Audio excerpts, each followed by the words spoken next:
Salut les petits mariniers, un petit coucou du musée pendant cette période de confinement.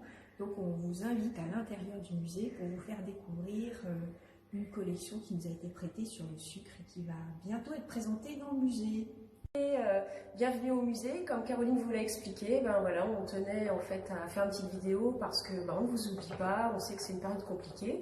Mais voilà, nous on continue à travailler ici et on voulait en fait vous présenter l'histoire du sucre sur la Loire. Ça a été une marchandise très transportée en fait au temps des rois. Et on connaît tous bien le sucre, on en a plein dans nos placards et dans nos aliments, un peu trop d'ailleurs.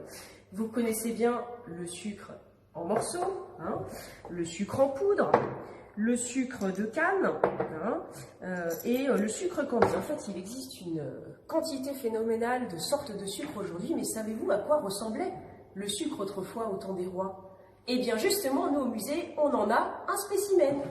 Tada! Comment on obtient en fait un pain de sucre qui ressemble finalement à un cône? Eh bien c'est simple en fait, ce sucre déjà provient d'une plante qui s'appelle la canne à sucre.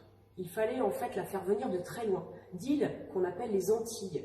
Donc on traversait l'océan Atlantique, des gros bateaux de mer déposaient ces marchandises par exemple au port de Nantes, et les chalands, ces fameux bateaux noirs dont vous avez forcément entendu parler ici, eh bien remontaient ces marchandises jusqu'au port d'Orléans, où il y avait ce qu'on appelle des raffineries.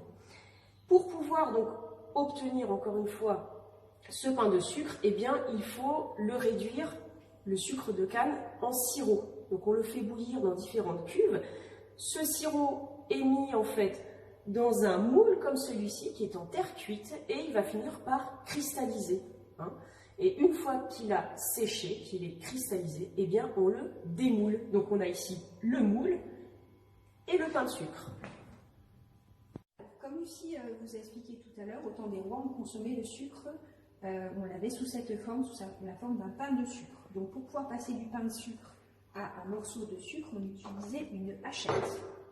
Et sous cette forme, c'est une petite hache et tout simplement on casse grâce à cette petite hache. Pour avoir du sucre plus petit en poudre, on pouvait râper, on pouvait limer avec et on avait du sucre en poudre.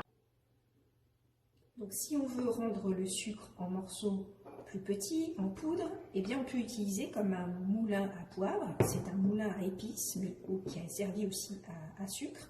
Donc on ouvre, on met à l'intérieur des petits morceaux de sucre, et là on referme le dessus, on met la petite poignée et on tourne.